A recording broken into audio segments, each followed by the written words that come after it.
Welcome to Penrose Learning, where we make understanding easy. You start by confirming the essentials. Make sure your Xbox is set to the desired resolution and HDR state. Once done, go to Profile and System Settings, General TV and Display Options, and select the right resolution and refresh rate. Choose 4K or 1080p as needed.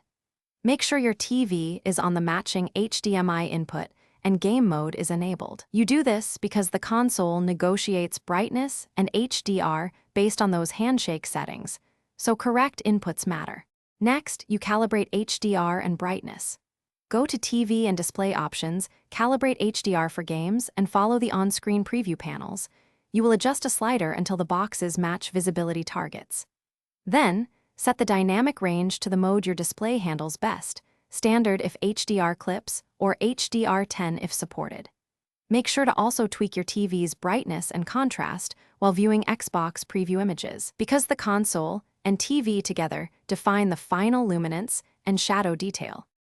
Finally, you verify results across games and apps to ensure consistency.